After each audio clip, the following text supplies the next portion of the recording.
Welcome, everyone. Thank you to the members of the press covering this conference and to the partner organizations that showed up today, despite the cold weather outside. I also want to recognize that two Latino members of the legislature came to say hello, but they have to go to business, and that was Senator Alice Mann and Representative John Kosnick. They couldn't stay here with us, but they were present. My name is Rosa Toc, and I am the Executive Director of the Minnesota Council on Latino Affairs, also known as MCLA. MCLA is a non-partisan state agency. Its main role is to advise the legislature and government on policy and legislation to improve the lives of Latinos in the state and to celebrate our achievements. The Council serves as a bridge between communities and the government, and for 47 years, we have been serving the public by bringing Las Voces Latinas to the state capitol to close the persistent racial disparities that serve as a drag on Minnesota's progress. This morning, the first day of the first year of the legislative session that will focus on the state budget and policy, MCLA is co-convening this press conference with other 11 Latino-led organizations whose leaders are here today and from whom you will hear in a little while. For the third year in a row, we are here to unveil the Minnesota Latino Leadership Alliance's public policy agenda.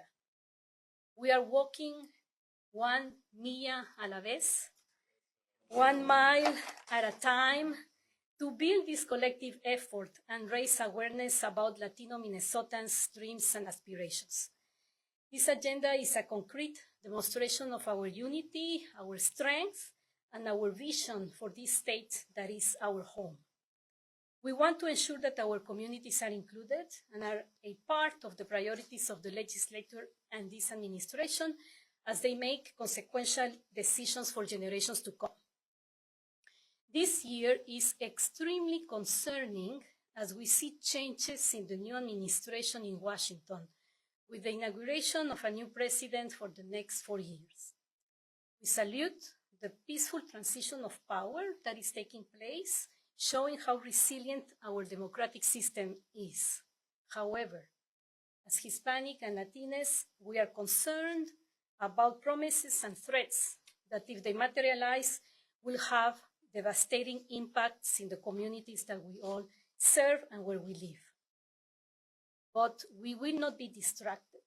We will keep our focus.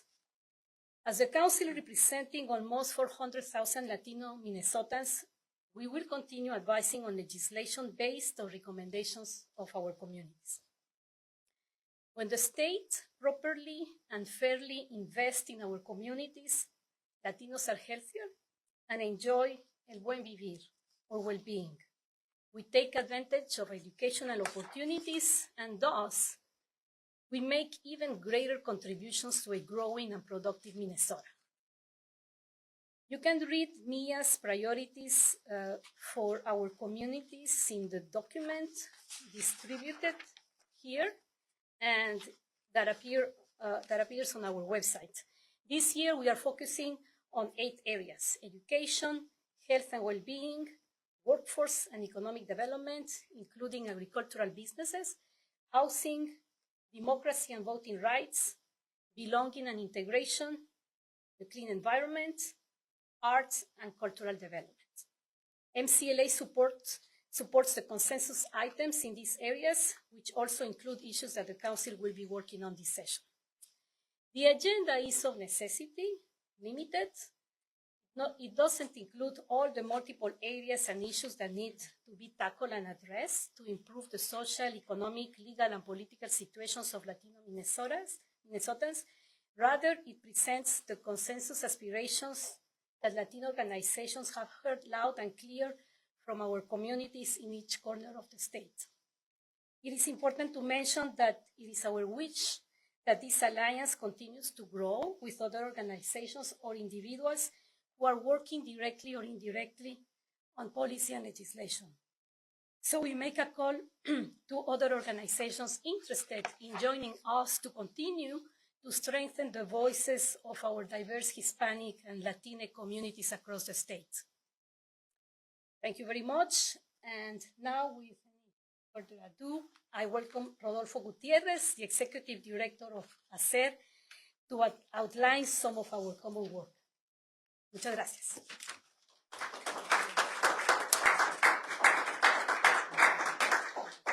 Gracias, Rosa, and gracias a todas y a todos. Thank you, Rosa. Thank you, everyone, for being here. And, well, it's the third time we are getting together as MiLLA. This is a big accomplishment. I am really glad about that. And also, we are really proud to present our legislative priorities for the third time this year. So that is showing that we can work together. For me, that is the most important message I want to deliver. But also, I want to say that we are trying to support the network that supports us as well, the initiatives that improve the living conditions of our Latino communities. That is our main objective as well. So in that sense, I am really thrilled to announce that our work has been recognized by the Bush Foundation, which has awarded us a grant to support our effort in the next 3 years. So for us, it's really important to recognize that and thank Bush Foundation for doing so. This grant, number 2413-1192, will help us to build a sustained network of Latino organizations in Minnesota. And I want to reiterate my special thanks to Rudy Guglielmo, who helped us along this road, and also to the entire Bush Foundation for recognizing the importance of working together for the Latino communities. Juntos podemos mejor, together we all can be better. So that is the message. And AHORA is an organization that stands as Hispanic Advocacy and Community Empowerment Research. I am really privileged of being the executive director for a long time already. I'm not going to tell you how long, because you're going to be thinking that I am older than I might look like. So just let it there. And AHORA was created in 1988. I was not part of that creation yet. And since 1997, after being a program from Lewis, AHORA became a nonprofit, a unique nonprofit, because it's the only one that does research and evaluation for the Latino communities. We work in developing programs and plans that improve the service delivery from organizations and agencies that are working with our communities. Today, as Rosa mentioned it, Minnesota is the home for over 400,000 Latinos. And yet we continue to see a lot of disparities and inequities in access to education. Special education is an issue. Housing, affordable housing and dignified housing, transportation and healthcare. These gaps have widened since the aftermath of the COVID-19, and making it more important today than ever to act strategically and collaboratively with different organizations and stakeholders. So that is why AHORA is here. AHORA is here to provide support with information, and we want to continue doing so and joining these initiatives in order for us to create consensus towards better initiatives that are moving forward to the legislator. We are over 32% of our population non-citizens of the United States. We need to work with them, but we need to work with the other 68% who are also facing disadvantages in so many areas. That's why we are here, to support your work. As a research and evaluation organization, count on us, ask us, let's work together. Thank you so much for being here, and it's my pleasure to introduce Irma Marquez Rapero, the Executive Director for Latino Lead organization. Go ahead. Muchas gracias y de nuevo buenas tardes. Latino Lead, we are a network of leaders working together to empower our Latino community in Minnesota. We invest in leadership, workforce, and advocacy development, and therefore advancing our influence, growing our impact, and also building coalitions for positive change, since we know that we can't do this alone. One of the things that Latino Lead has long advocated have been policies to close the education gap for Minnesota's growing Latino English language learning population. With over 76,000 ELL students, only 65 students compared to 88 students graduate. Despite making about 9% of the total student body, Funding and support for ELL teachers and families remain insufficient, and our work is to continue to elevate that. Latino Lead's education team, comprised of over 100 Latino allies and family members and parents, are really advocating for systemic change, investing in multicultural education, pushing for a stronger accountability in the LEAPS Act. This act aims to enhance professional development for educators, recognize multilingual learner diversity, and engage parents and communities in ELL programming. In addition, last year, during the legislative session, Latino Lead, in collaboration with partners such as Copal and ACER, worked together closely with lawmakers to address critical issues in our community, particularly focusing on creating a more inclusive economy for ITIN users. One bill ensured that landlords now accept ITIN and rental applications, benefiting over 20,000 households. In addition, ITIN users can now establish utility accounts in their names, helping them build credit and achieve financial stability. These changes were achieved through community advocacy and testimony. This legislative session, we're advancing ITIN expansion to ensure all Minnesotans, regardless of immigration status, can access insurance, promoting equity, financial security, and community resilience, which also includes members like my parents. At Latino Lead, in partnership with MiLLA, we believe that through education, economic development, housing, and cultural awareness, Latinos will be supported and invested and therefore seen as a vital force in our state. We need to make sure that our workforce is well equipped to continue our economy. Education access and economic development opportunities for all is a nonpartisan issue. They are critical matters that, regardless of political stance, require attention and urgent action. And today, as MiLLA members, we are committed to working together to ensure our Minnesota Latino community is not only surviving, rather we are thriving. With the support of our community and allies and MiLLA, we hope that these initiatives continue to advance the Minnesota that we wish to see and the Minnesota that our community deserves. Now it is my pleasure and honor to introduce the Executive Director of Copal, Francisco Segovia, and thank you so much for being here year after year.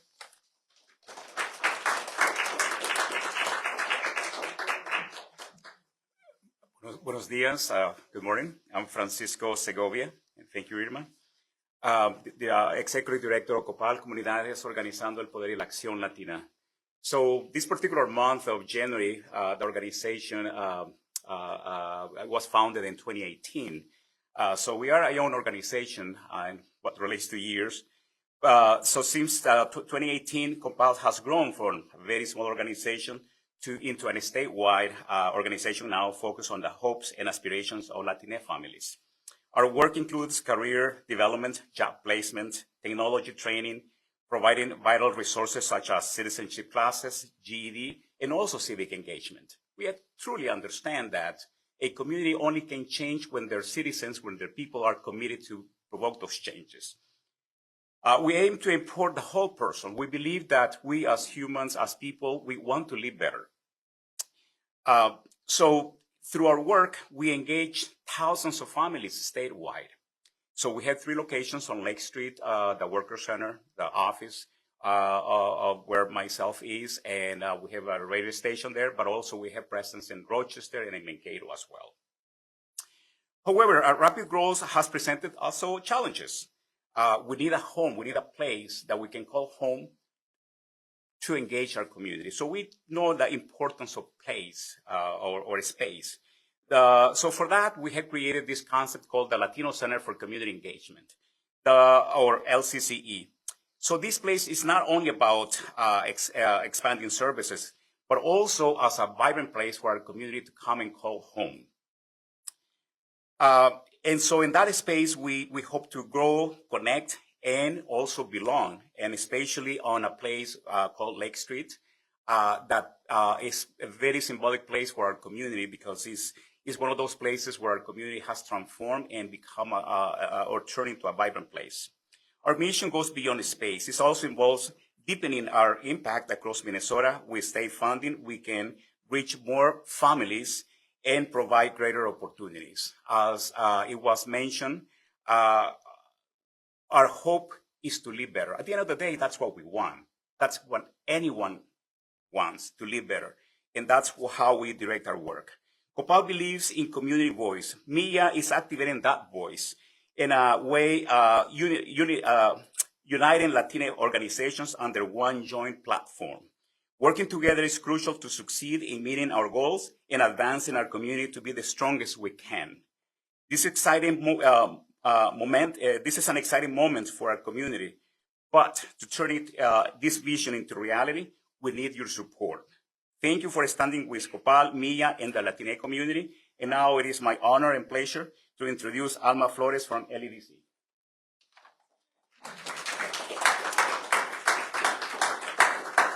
Good afternoon. My name is Alma Flores, and I serve as the Executive Director of the Latino Economic Development Center, also known as LEDC. Latino Economic Development Center is a statewide nonprofit organization with a focus on building generational wealth through economic and community development for Latino, Latin entrepreneurs. We provide tailored courses and workshops for the startup and established businesses, one-on-one technical assistance, agricultural land and equipment loans, technical assistance services for farmers, a commercial kitchen incubator, and micro to small business loans as the state's first and only Latino-based community development financial institution, a CDFI. Economic progress is imperative to the strength of the Latino community. The founders of LEDC focused its activities on self-sufficiency, and over the years has continued to grow and maintain its core programming and embark on new initiatives. What are those new initiatives? We want to pursue this year across the state a greater investment in higher paying STEM career training and economic lending with a focus on green lending support for our clients and community. We will focus on training for unique and innovative pathways into the workforce sector in Minnesota and pursue greater funding to assist our farmers with technical assistance and land acquisition. And finally, in 2025, LEDC will develop green lending products to ensure Minnesota's Latino business owners leverage available programs to invest in the environmental and economic sustainability of their growing businesses. Our new community development initiative is the Buy More Mercado on Payne Street. We need to recapitalize this building that currently houses 48 naturally occurring affordable housing units and a mercado in our critical St. Paul's East Side district. Today, 1 in 20 Minnesota residents identify as Latino, Latina, Latin. Nonetheless, our community continues to have major advancement gaps, as you've already heard, in education, government, workforce, leadership, and philanthropy. This is why the work of the Minnesota Latino Leadership Alliance, MiLLA for short, is imperative for our collective. Our alliance is elevating our presence and the voice at the legislature for a large sector of Minnesotans and their needs. MiLLA serves as a vital mechanism for advancing the collective interests of the Latino community in the state of Minnesota. Help me support them. And with that, I would like to introduce Jovita Morales with Minnesota Immigrant Movement. Thank you.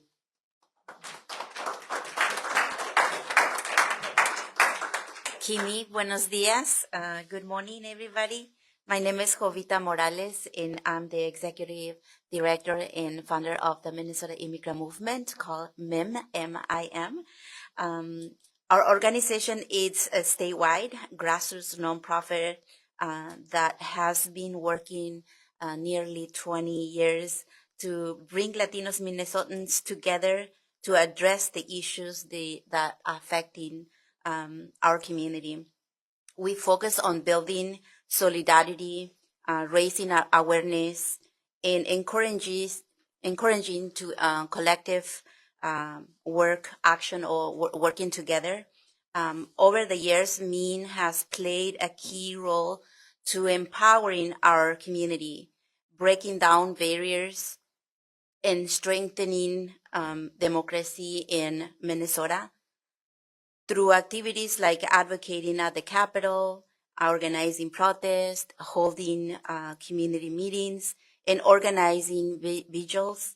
We've been earned the trust of the Latinas and Latinos community and help people better navigate the system. Our work has led the creation of over 100 organizations and has engaged more than 90,000 people.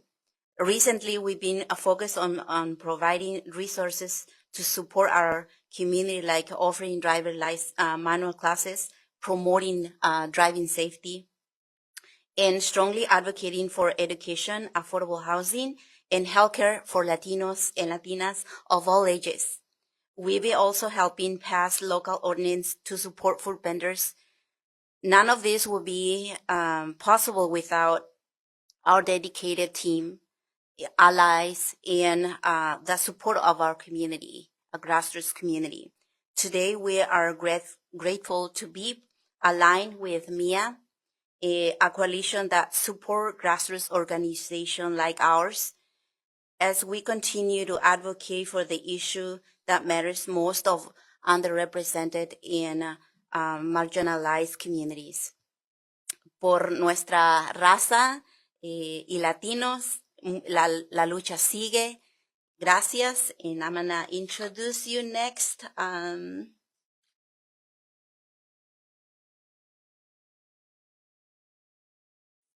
The Latino Chamber of Commerce of Minnesota, John Pacheco.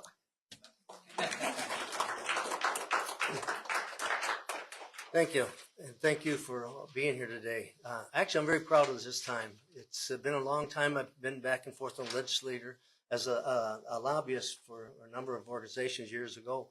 And to see the breadth of the services that you're hearing today and meet the organizations again, it makes me very proud. And what Rosa Stock has done with her work at in Minnesota Council of Latino Affairs, it's amazing to have this group together. It hasn't been done that often in the past.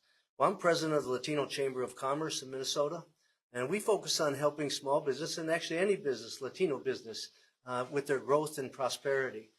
It's been, according to the last census, there was about 9,000, 9 to 12,000 Latino businesses in Minnesota. But as you all know, we tend to be undercounted often, and so there's probably a lot more than that. But it's a growing entity, and it's statewide. It's not just metro; it's building around the state.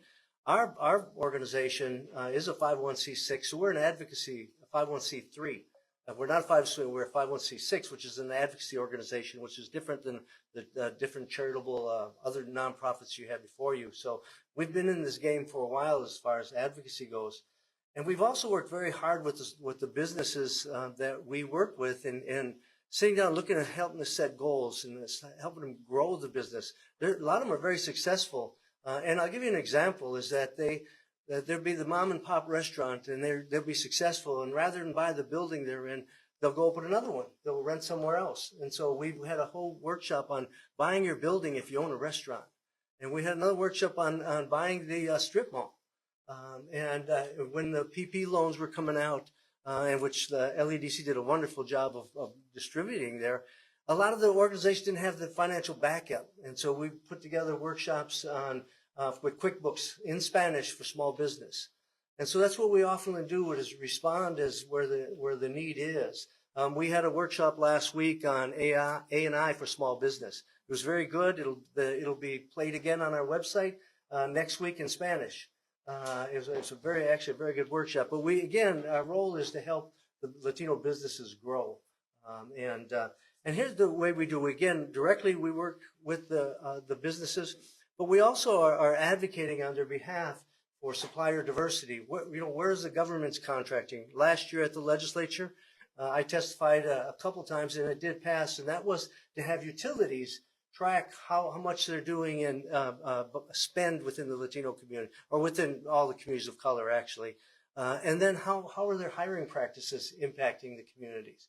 And so that was, again, passed last year. We're looking to expand it. We're looking at going to the University of Minnesota. That's about $400 million in products and services. And what percentage actually is provided opportunities for our small business? And so it's again, following where the business needs to go and where we can grow. With that, I should close with this here, and that is that, again, as I'll repeat it, having this group around, having the skills and necessary history that each of these organizations brings really helps with the capacity for all of us And I'm very proud of the way this has been set up. And I invite you to look at our website, take a look at some of the services we do provide. We try and tape all the webinars that we're doing. We'll be going around the state. We're starting with Worthington, and then going to Wilmer, St. Cloud, and Duluth, and meeting with our fellow chambers of commerce, but also meeting with the community to see how we can grow and how we can help them grow. Thank you. And with that, I'm introducing Jessica Lopez-Lyman from Minnesota Latino Museum.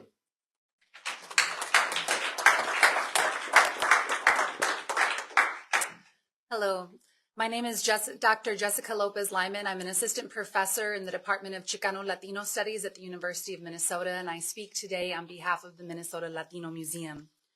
The museum will be located in the historic West Side Flats, the St. Paul neighborhood where the first Mexican immigrants established a barrio over a century ago, and later Chicano, Puerto Rican, Boricua, and other Latino people migrated to build community. While there are close to 35,000 museums in the United States, there are very few which focus on Latinx culture. The Minnesota Latino Museum will be one of 25 Latino-focused museums in the U.S. We are excited for this museum to serve our entire state, to be a space to display, learn, teach, and exchange ideas about our arts and culture. We are working in partnership with the City of St. Paul to secure capital dollars, as well as with the legacy committees to continue funding our work across the state. As we have been working on this museum, we often have been told Latinos are a new immigrant population, and having such a large-scale museum is happening too quickly. Slow down, think small. Yes, it is true that similar to the rest of the nation, the Latino population in Minnesota is growing rapidly. We do have new immigrants, which we happily welcome from the Caribbean to Central and South America, who now call Minnesota home and contribute significantly to our state's economic and socio-political wellness. However, the first documented Mexican to live in Minnesota, Luis Garzón, an artist, was at the end of the 19th century. If we are to trace even further back, we know that prior to colonization, the Mississippi River served as a vital trade route for indigenous people across the Americas. We know this not only from a diverse array of indigenous oral histories, but also from objects that have been recovered, pottery, shells, fish bones, these type of objects that could only have been found from the Caribbean or in Mexico. They have been here in the Midwest. When Luis Garzón built his home on the west side over 150 years ago, he created a store that functioned as a community center. People came to not only purchase dulces or ingredients they couldn't find anywhere else, but they also came for convivencia, to feel connected, to coexist with others after a long day on the railroad or working in the fields or cleaning houses. Garzón's space, due to the people who interacted with it, became a space for arts and culture. Centuries later, we have several other types of Latino spaces in Minnesota that have existed. Mira Gallery, Art Trujillo, Crearte, Electric Machete Studios. These spaces came alive because they tapped into the humanity of each of us, our desire to be seen in a world full of beauty despite the chaos. Our Latino Museum today carries this legacy forward. It is not a new idea, but rather a building on of ideas that were planted by Garzón and others over 100 years ago. The museum offers an opportunity for the state of Minnesota, the city of St. Paul, to partake in a restorative justice project by investing in an area of people that were forcibly removed in the 1960s. As we continue to do this work on establishing the Minnesota Latino Museum with our partners MiLLA, we welcome others to join us because we know that collaborative work, operating in a space of abundance rather than scarcity, is a model that allows all Minnesotans to flourish. Thank you. With that, I would like to introduce Executive Director of the Alliance of Chicanos, Hispanics, and Latin Americans, Miriam Goodson. Good morning, everyone. Thank you for being here today. I'm honored to stand with you all as we recognize the incredible collective effort of Latino nonprofit organizations across Minnesota. Together, we're working towards a more equitable distribution of legislative funds to support our Latino community and eliminate the economic, academic, and health disparities that disproportionately affect us. Our Hispanic heritage, is deeply committed to creating lasting change. We celebrate the many contributions, rich cultures, and extensive history of Hispanic Americans who have served as civil rights leaders, community organizers, politicians, educators, journalists, healthcare professionals, inventors, athletes, artists, and so much more. As you can see, the achievement of the Hispanic heritage Americans had contributed and remind us of the strength and resilience that define our community. As part of the Minnesota Latino Leadership Alliance, we are proud to share our 2025 public policy legislative goals, which aim to align our shared priorities and amplify our collective voice. We're stronger together, and collaboration will ensure that our communities thrive. For more than 20 years, the Alliance of Chicanos, Hispanics, and Latin Americans in the southeastern part of Minnesota, we call ourselves ACLA or ACHLA, has been dedicated to empowering the Latino population in Rochester, Minnesota through education, health, workforce development, and community engagement. We have strived to bridge the gap between the local Latino population and the services they need.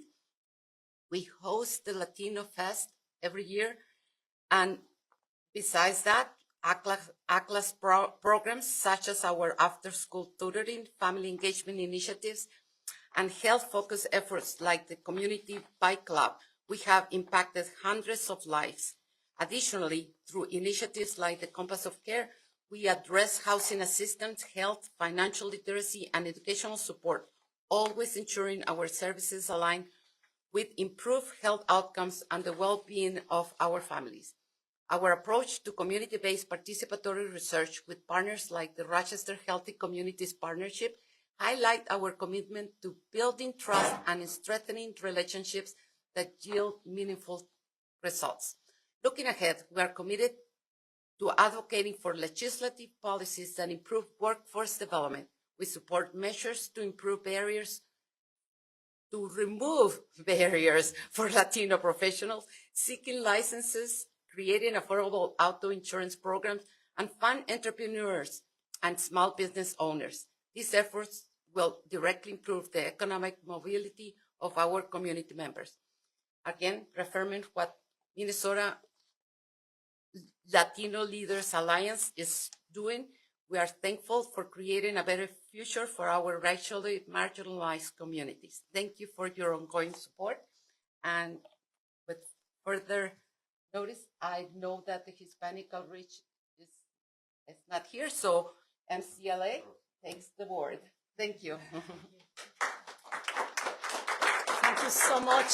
You've heard a lot of very important information, so that reflects the depth and the importance of our work across the state. So this would be the end of our press conference, but we welcome questions from the media or any other questions that we might have, maybe people who are watching us online. Are there any questions that we will be very happy to answer?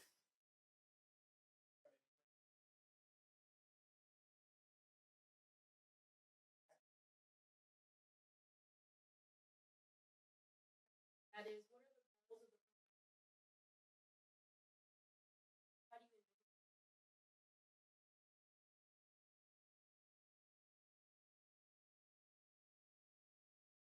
Buenas tardes. First of all, thank you, Dr. Jessica Lopez Lyman.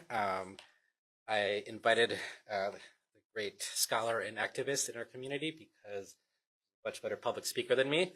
So I'm the executive director of Neomuralismos de Mexico. We also have the registered name of Minnesota Latino Museum in the state of Minnesota. My name is Aaron Johnson Ortiz. I also go by Aaron. We are very excited about this work. As Jessica pointed out, we know that this work goes back at least 100 years, if not more. I think when we talk about the history and culture of our community, there's a misconception that we've only been here for 10, 20, maybe 40 years at most. Even in my own family, the story goes way back. We have the support of the amazing Larry Lucio Jr., whose family is, I believe, third or fourth generation Mexican from the West Side. So we need, even within our own community, we have to address this misunderstanding about where we come from and how long we've been here. Our work in the museum is moving forward.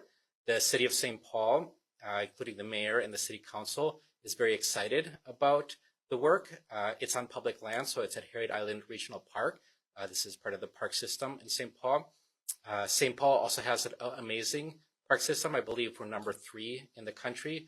DC, Minneapolis, and St. Paul are the top 3 accessible park systems in the United States. But we feel that what's missing in our park system is arts and cultural engagement. And so we believe that the museum is going to bring an important community and public asset to Minnesota communities, especially communities that have been historically marginalized and kept out of public systems. And so to answer your question, we, even without the building, we continue to do public work. We do arts engagement. We do public art. Last year, we held an event at the Mall of America. It was, I believe there was about 60,000 people that were viewers or visitors to this event. We had 7,000 active workshop participants. I believe it was 20 different artists that presented this work. So we continue to do the work regardless of whether we have a building or we don't. And this year, we're actually moving forward with our largest public art exhibit ever. And I will not make that announcement right now, but I hope that you all stay tuned on our Instagram account because we will be making that announcement shortly. Thank you.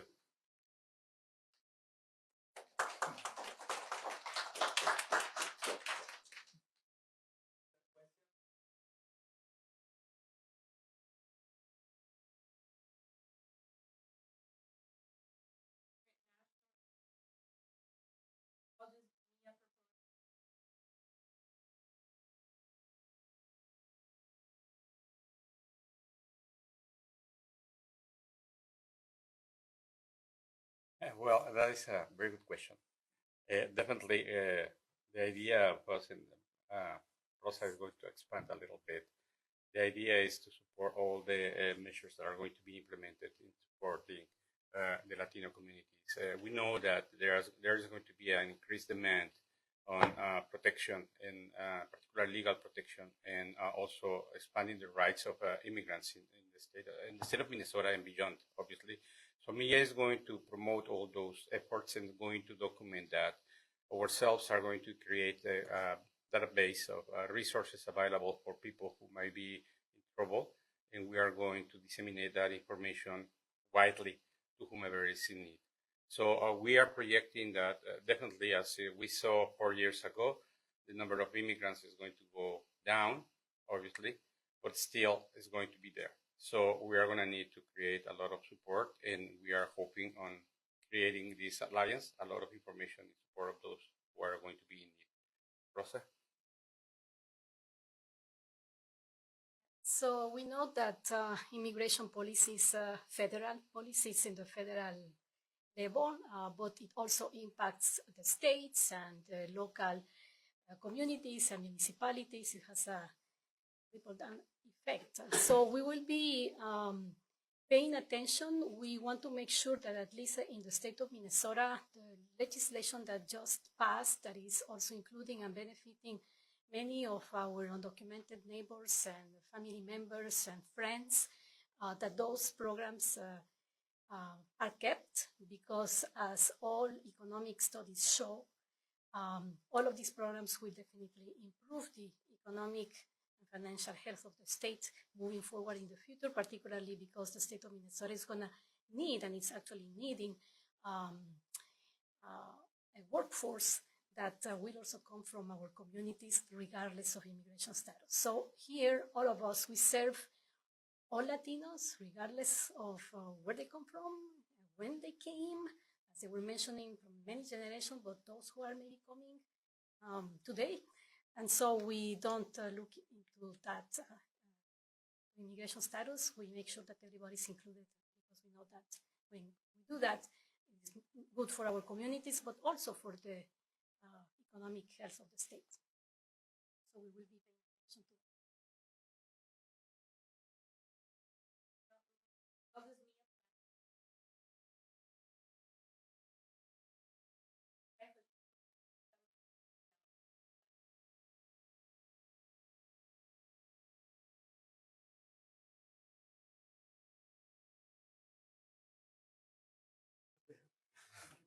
Well, first, I think we ought to acknowledge those things are happening now. Once the determination of the administration lays this out, I mean, people are asking, what do I do? Even from a Chamber of Commerce, what do I do with my business?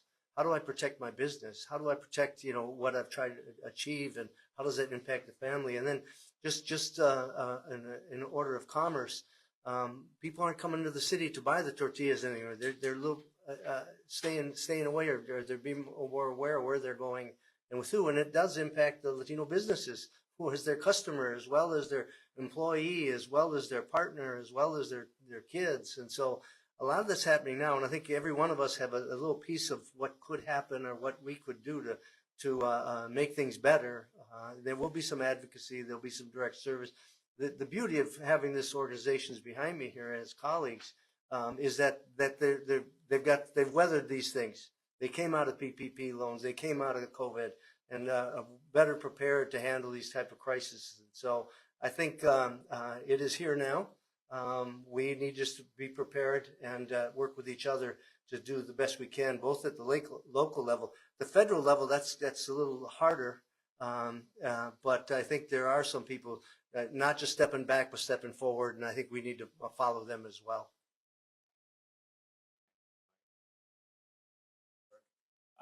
Just to be clear, I'm Francisco Segovia with COPAL.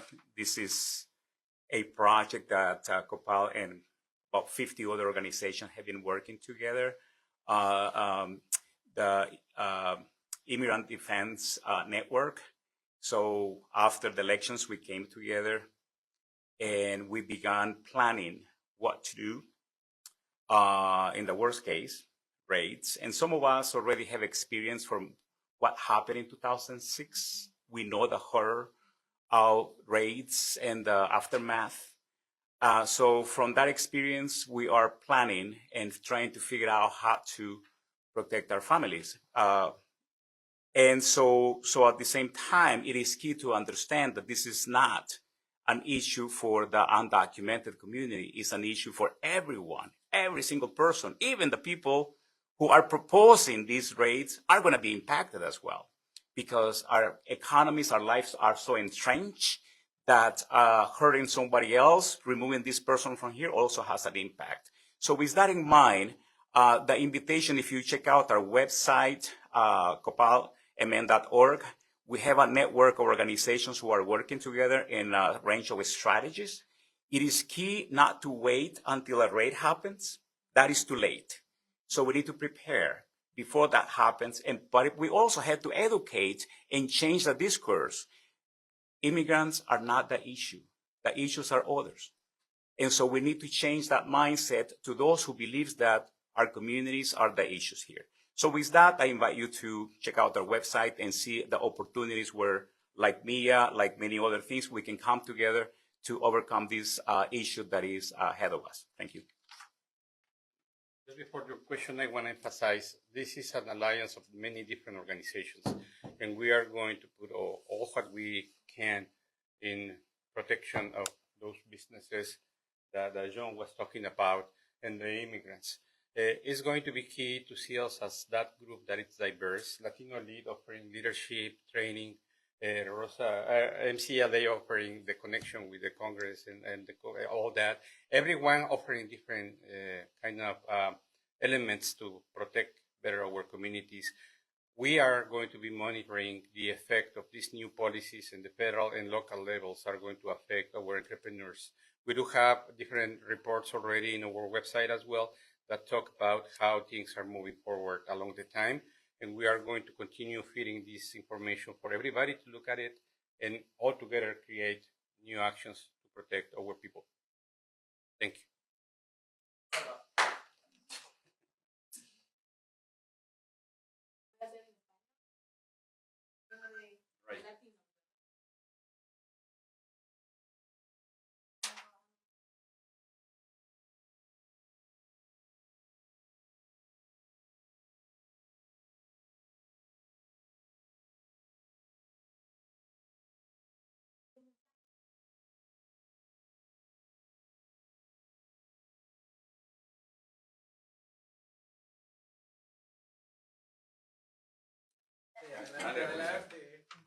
¿Que lo diga en español? Sí. Oh. Well, uno de los ejemplos que nosotros hemos estado trabajando en la comunidad en Minneapolis, por ejemplo, es supimos varias personas que estaban vendiendo comida afuera en las calles y con un enforzamiento del Departamento de Salud, dándoles multas y trayendo a la policía con ellos con un tono muy fuerte que creo que no es agradable tratar a la gente así. Entonces nosotros rápidamente nos organizamos entre sí y trajimos al Departamento de la Salud y con varios departamentos de la ciudad de Minneapolis para escuchar este tema de cómo son tratados y de buscar una solución en esto. Entonces, a través de eso creamos un grupo de trabajo y un grupo de pasar ordenanzas también para que ellos puedan tener ese acceso. Entonces, un ejemplo de lo que se puede hacer en el término de después de las elecciones, nuestra reflexión ha sido muy, muy intensa porque la comunidad está muy espantada y tiene miedo y eso, pero también quiero enfatizar de que esto ya nos ha pasado y nos ha pasado por muchos años. Es como ya sabemos lo que nos puede pasar, lo que va a pasar, lo que hay que hacer es prevenirnos, cómo podemos buscar soluciones. Lo más básico que nosotros estamos ahorita, el equipo va a tomar este entrenamiento y de este entrenamiento estamos entrenando a la comunidad. Vamos a tener prontamente una sesión de comunidad para aprender qué hacer en estos casos, ¿no? Si la migración llega a tu trabajo, a tu casa o en un lugar donde estés, qué hay que hacer en este caso. Entonces, el responder rápidamente, el saber los materiales que ocupas tener, cómo puedo tener una carta de poder, cómo puedo buscar un abogado, dónde puedo llamar para estas situaciones. Entonces estamos creando una base de recursos, una cajita de materiales donde ustedes pueden accesar, y lo que sí debo decir es que debemos de juntarnos continuamente en la comunidad que somos afectados en esta área para que nosotros busquemos la propia solución de nosotros. Nosotros tenemos, usted que nos está escuchando tiene el poder de hacer esto y sí podemos.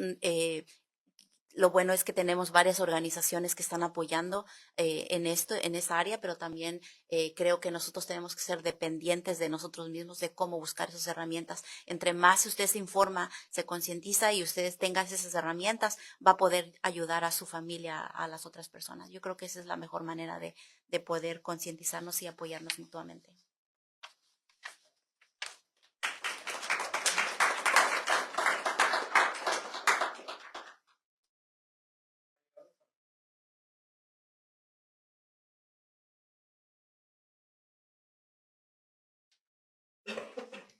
Okay, well, thank you. Muchas gracias de nuevo. And follow us, follow each one of our organizations. And I think that you have information in the material that we distributed to you. And without any further ado, I want to say thank you again and have a great afternoon and happy 2025 legislative session.